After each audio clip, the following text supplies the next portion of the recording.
시민언론 민들레에서 나온 유시민 칼럼이 화제입니다.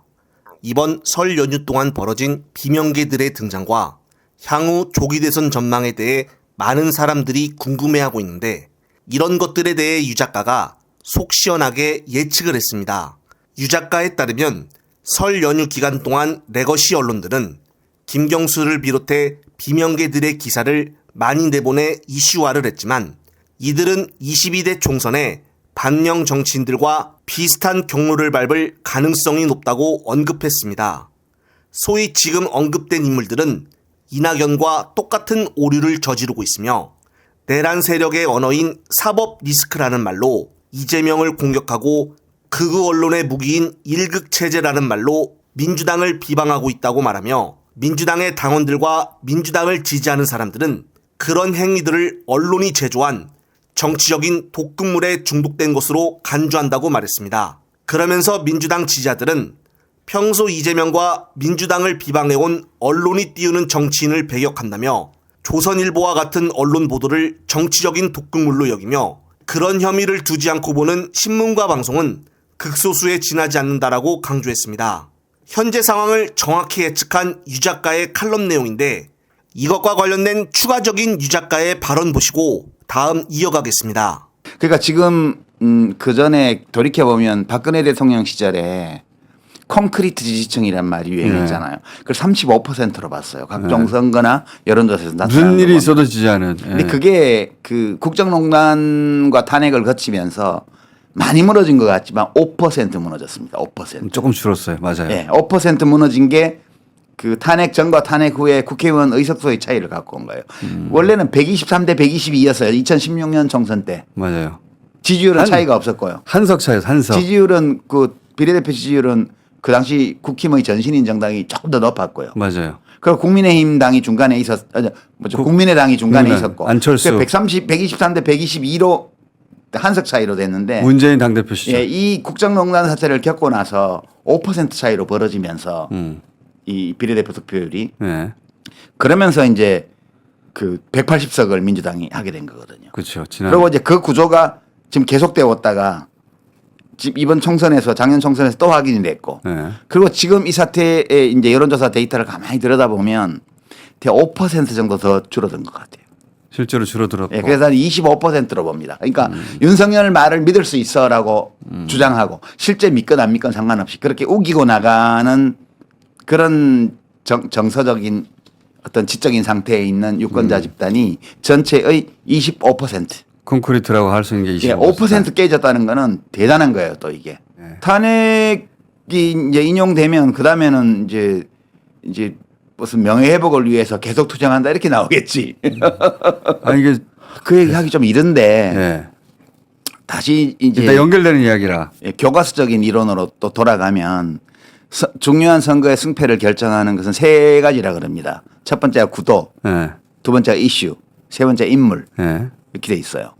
지금 인물은 야당 쪽은 거의 확정돼 있다고 봐야죠. 그렇죠. 여당 경선을 쪽은 치르더라고요. 불확실하고요. 여당 쪽은 이제 백가장명이고. 예. 그다음에 이슈가 뭐가 될 거냐? 다른 이슈는 다 집어삼킬 겁니다. 그러니까 그렇죠. 그 내란의 완전 진압, 네. 내란 세력의 심판 이게 제일 중요한 이슈가 될 거예요. 왜냐하면 그 국힘당 쪽이 계속 내란을 옹호할 거기 때문에 다른 이슈들이 민생이나 이제 경제 정책 이런 것 이슈가 다 되겠지만 그 다른 이슈로는 대체가 안 돼요 이게. 압도하겠죠. 예, 이게 압도하게 됩니다. 구도는 어떻게 되냐? 이제 마지막 남은 변수는 사실 인물하고 이슈는 인물은 반만 유동적이고요. 국힘 쪽만 유동적이에요. 그다음에 이슈는 거의 확정적이라고 봐야 되고. 그렇죠. 구도는 뭐냐? 구도는 이게 다자 구도냐, 네. 양자 구도냐. 여기 좀 유동적이에요. 많이. 결국은 양자 구도로 가지 않을까 싶기는 한데 물론 지지율에 따라 변동성이 있겠지만. 그러니까 2017년 대선 조기 대선은 다자 구도로 치러졌잖아요. 그때는 누가 나와도 안 된다고 생각해서. 예, 진보 둘, 중도 하나, 보수 둘 이렇게 오자 구도로 치렀기 때문에 네. 매우 싱거운 선거가 됐죠. 맞죠. 예, 이번에는 그러면 어떻게 될 거냐? 단일화할 거라고 저는 개인적으로 보는데. 양자 구도로 수렴될 가능성이 있지만 있죠. 그게 이제 시간이 좀 더 지나 보면 드러나겠지만 그렇게 단순하지는 않다 저는 그렇게 봐요. 구도 정도 남은 것이다. 예, 구도가 남았어요. 인물에 대해서도 민주당 내부에서는 끝난 게 아니다 아직. 예. 끝났어요. 그렇게 주장하고 그렇게 믿고 싶은 사람들이 있잖아요. 누가요? 여러 사람이 있더만 보니까 요새. 요 설 연휴 기간에 막 시끄러웠던 분들. 예. 근데 뭐 근데 뭐 저 진지하게 뭐. 논평해야 돼요, 그거. 아니요, 안 해도 될 것 같아요. 예. 그러니까 지금 최근 여론조사 이상하게 국힘 쪽이 많이 나오는 이런 여론조사에서도 후보를 넣고 조사를 하면 이재명 대표가 압도적이잖아요. 그렇죠. 이게 왜 이런 현상이 빚어지냐 하면 실제로 이 위기 관리 능력, 위기 대처 능력을 보여준 거잖아요. 보여준 거죠. 예, 처음에는 일 잘하는 시장, 일 잘하는 도지사 이래서 업무 능력으로 평상시 평화시의 업무 능력으로 자신을 어필해서 인정을 받은 그 정치인이에요. 그러고 나서 그다음에 칼로 테러를 당하고 법정으로 끌려다니고 이 순환을 받으면서 새로운 서사가 덧붙여져서 또 지지층이 한 겹 더 생겼고요. 이번 내란 사태를 거치면서 미리 감지했고 대비했고 미리 감지했죠. 그다음에 신속하고 결단력 있게 행동했고 그리고 내란을 제압했어요. 알아요. 언론은 이걸 철저히 무시하고 있지만 철저히 그래도 무시하고 시민들은 알아요. 왜냐? 뉴스공장에서 얘기해 주거든. 왜냐하면 네. 언론도 지금 공범이 돼 있어요. 이재명에 대한 그 이재명 사냥, 윤석열이 자행했던 검찰권을 동원한 이재명 사냥 이거를 전부 다 같이 했잖아요. 대부분이. 같이 했죠. 같이 했기 때문에 공범의식이 있어요. 그러니까 예, 그래서 이재명은 어떤 경우에도 칼에 목이 찔려도 별거 아닌 것처럼. 헬기 탔다고 비난하고 이 짓들을 하고 있는 거예요. 지금. 헬기 타. 네, 공감합니다.